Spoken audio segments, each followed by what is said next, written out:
Olha, você pode ter lido centenas de livros, frequentado seminários, obtido diplomas e até mesmo falado nos almoços de domingo sobre Deus. Mas se nunca se deteve com temor e assombro diante do que é a Eucaristia, então você está na superfície da fé. E mais, você está fora do eixo da realidade. Sim, da realidade. Porque a Eucaristia não é apenas o mistério da fé. Ele é o fato central, incontornável, irreversível e escandaloso que separa os católicos dos que apenas encenam o catolicismo. É o divisor de águas entre quem entendeu o sentido da vida e quem segue apenas um simulacro de espiritualidade confortável. Você quer saber o que é o mundo moderno? É o esforço histérico de apagar o escândalo da Eucaristia com palavras doces e liturgias indolentes. Você quer saber o que é a apostasia silenciosa de muitos católicos? É o hábito de comungar com inércia, sem temor, sem confissão, sem conversão. O centro da fé cristã não é um livro, não é um sermão, não é um código moral, é um altar. Ali não se celebra a memória afetiva. Ali um Deus morre. Ali o mesmo Cristo que foi dilacerado na cruz, que sangrou em agonia no Horto das Oliveiras, que foi cuspido, traído, flagelado e que ressuscitou glorioso,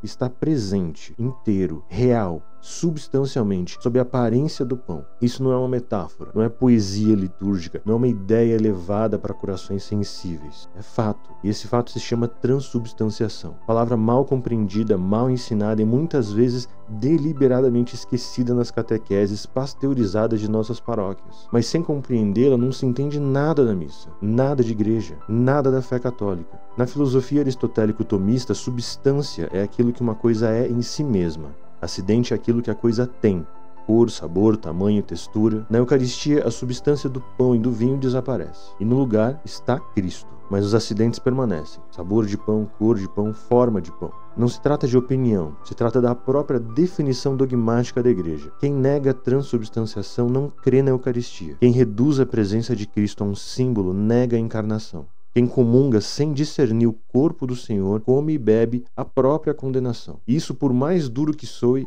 é São Paulo quem diz, em 1 Coríntios 11:29. Não eu. Essa clareza doutrinal não nasceu na Idade Média, nasceu da boca do próprio Cristo. No capítulo 6 do Evangelho de João, ele diz: a minha carne é verdadeira comida e o meu sangue é verdadeira bebida. Ele não diz como comida, como símbolo, como lembrança. Ele diz: os judeus se escandalizaram. E veja o detalhe, os próprios discípulos murmuraram, muitos o abandonaram. E qual foi a reação de Jesus? Ele explicou? Ele pediu desculpas pela linguagem forte? Disse que tudo era metafórico? Não, ele simplesmente olhou para os 12 e perguntou: vós também quereis ir embora? A Eucaristia foi o primeiro divisor. Foi ele que muitos se separaram da fé verdadeira, porque não suportaram a carne de Deus. E você? Comunga como quem abre um pacote de bolacha? Vai à missa como quem assiste um musical? Não adianta falar em fé, em conversão, em tradição, em liturgia, se não se entende que tudo, absolutamente tudo, gira em torno da Eucaristia. E quando o mistério se torna visível, quando Deus, em sua misericórdia, rasga o véu dos sentidos, o homem moderno se cala ou tenta explicar.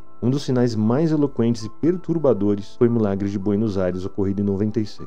Um caso estudado, documentado, analisado em laboratório. Durante uma missa na paróquia de Santa Maria, uma hóstia consagrada caiu no chão. O sacerdote, seguindo a norma litúrgica, colocou a hóstia num recipiente com água e guardou no sacrário, esperando que se dissolvesse. Mas ela não se dissolveu. Dias depois começou a apresentar manchas vermelhas. Com o tempo, a hóstia ganhou aspecto de carne viva. Agora preste atenção, o recipiente não estava refrigerado, a água era comum, imprópria para conservação, o ambiente era inadequado, tudo indicava que aquela matéria deveria apodrecer, mas não apodreceu. Anos depois, o então bispo auxiliar Jorge Mário Bergoglio, futuro Papa Francisco, autorizou uma análise científica. A amostra foi enviada para Nova York sem identificação. O laboratório não sabia de onde vinha o material.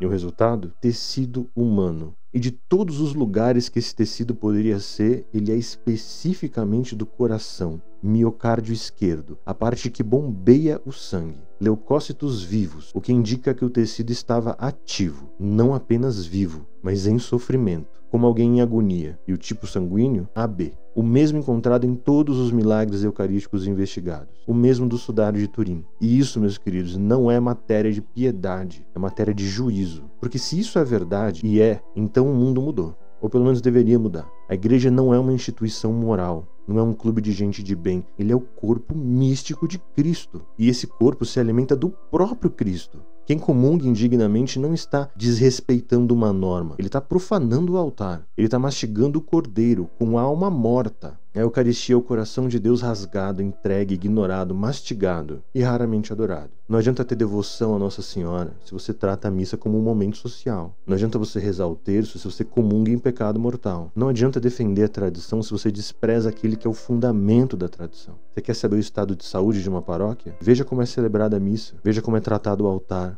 veja se há adoração, veja se há silêncio. A Eucaristia é o critério, é o crivo, é o teste. Ou ela nos transforma em Cristo, ou nos julga. Porque no fim ninguém ficará neutro diante da hóstia consagrada. Ou você se ajoelha diante dela, ou você já caiu.